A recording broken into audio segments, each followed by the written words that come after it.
So we're on a 3-week break from the Overwatch League, so we've got KARQ'S Reviews Fan Edition for the next little while, where if you're new here, I review some fan-submitted gameplay, and in addition to this, we also have The Session presented by Bell, which is another coaching opportunity where a Defiant player and myself coach you in a private session for 1 hour.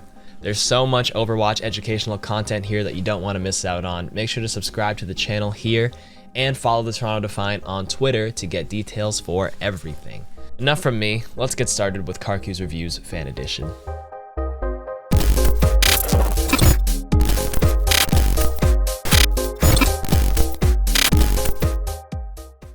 So by random selection and using the hashtag KARQ'S Reviews on Twitter, we're going to be reviewing OB Hug Zenobi's gameplay, which is going to be some 1800 silver SR tank focusing on Sigma. For those watching this video, it might be a little confusing, but remember, red is friendly, blue is enemy. Red is friendly, blue is enemy. A lot of people associate, red with the enemy, but red is friendly. In this case, it's a replay bug. So I want to open up this review by talking about Sigma's role on a team. Personally, I feel like his strength lies in being played like an off tank, controlling space on an off angle. He can totally be played like a backup main tank, but I feel he works best with Orisa and Reinhardt in today's meta. Just my opinion. So based on your team comp, there isn't that much synergy off the bat, right? Winston is a very mobile divey tank, which means you can't really off angle, as you need to be the meat shield to enable your BAP, Moira, and McCree. So that's always step one if you play Sigma. Think about your role. Are you going to be playing with your team, or are you able to off angle on your own and control space elsewhere? For example, if you had a Reinhardt as your other tank instead of a Winston, your team could approach on the left side here while you go up on the high ground, control this space so the enemy can't have it, and off angle with the power of your mobile shield. Anyways, let's focus on your play here. Your team opens up immediately with 2 picks. At this point, it's just cleanup. You move in, back up when the Zarya laser comes in. Shield placement could have been a bit better, so you didn't have to run as far, but not too big of a deal. Alright, gonna pause here and rewind. Earlier, when Zarya pushed past your shield, it would have been a good time to recall it and slowly let it recharge before re-entering. It seems like after you pushed in, you forgot about your shield and it was sitting at 200 health the whole time while not being utilized at all. Sigma is all about shield management. Doesn't seem like a big deal here since they weren't shooting at you, but the difference between having a 200 HP shield versus a fresh 900 HP one readily available is night and day. Don't forget to consistently recall it.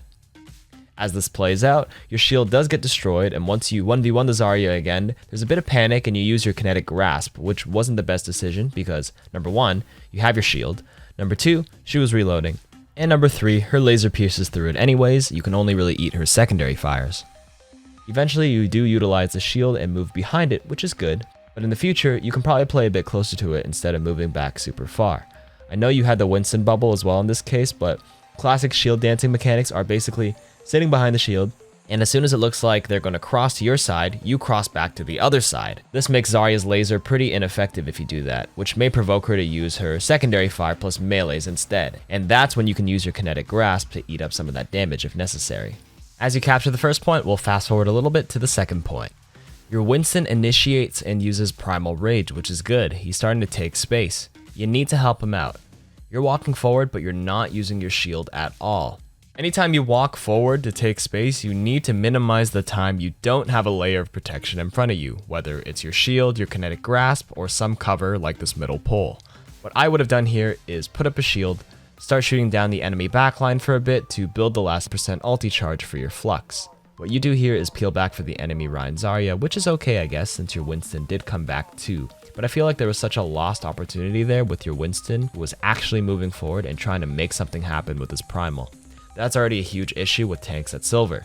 People always playing so darn passive, no one's taking any space, and they're just hoping somebody else makes something happen. Anyways, the enemy uses a lot of ults, you die, let's fast forward to the next fight. Good use of the long range shield to block the enemy Echo from poking your team as you make your way to the entrance.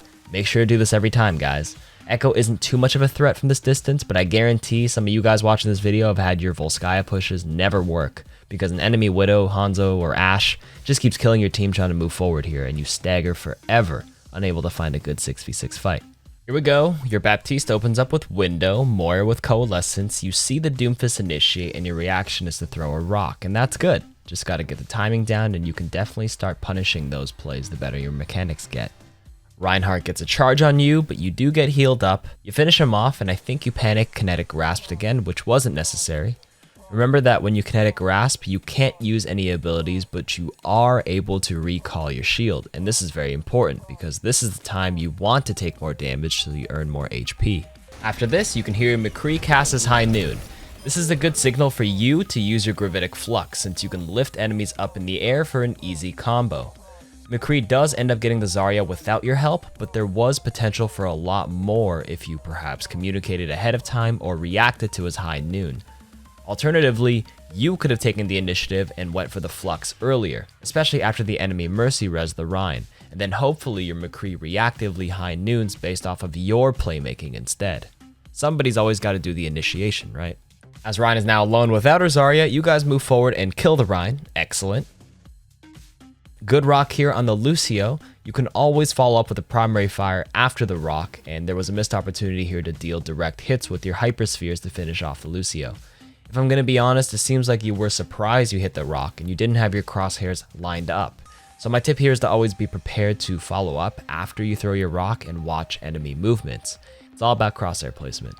Now as the fight continues, you have your shield available. You gotta put the shield up to minimize that incoming damage to both you and your team. Eventually you use Flux. It lands on 2 enemies, which is great. Always make sure to throw a primary fire or 2 after you lift them up. It's the perfect time to put in additional damage since they're suspended in midair. And in your gameplay here, you didn't shoot the Zarya at all when she was suspended in the air, which is a missed opportunity because as we play this out, she actually ends up living. Eventually, since the 2 CP defenders have a closer respawn, they come back out and they slowly regain control. You die, and let's move on to the next fight. I skipped a few fights and moved to this one. Your team is already grabbed when you come out of spawn, and your idea of throwing out the shield there is great. It helps stop some of the follow-up damage. Now, you choosing to use your Flux here was not the best idea, and this is where awareness comes in. If you looked at the kill feed, you guys were already down 3 players, and McCree was one of them, who holds the best combo with your Gravitic Flux with his High Noon. So I disagree with your ult usage here in this instance, since it would be very hard to capitalize on its value. You do force the enemy Lucio beat out, which is the silver lining, I suppose, but not using it would have been the best choice. On this next fight, your team has begun to take a small kill advantage, and you notice the enemy severely overextended for too long. And this is where you could have off-angled on this side and stayed here to utilize that advantage. As this plays out, you back up a little bit, come back forward, put your shield out, but you seem to have forgotten about it again. Don't forget to recall that shield, Obi. Now you duel the fake echoed Sigma for a little bit. As you're backing up, the fake echo Sigma throws his Gravitic Flux, but he ends up canceling it because he runs out of time. You're backing up from the Zarya. Go up the elevator. Everything's fine so far. You are down one with the Zen. Alright, now that you're on the high ground, there's a Doomfist around the corner. You need to get him off here, and then I would personally stay here and pressure from this angle.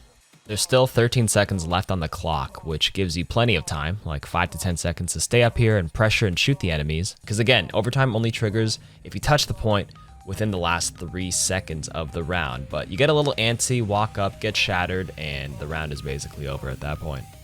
Alright, based off that gameplay, I have a bunch of takeaway points and feedback for you. Let's start with each ability. Number 1, your shield.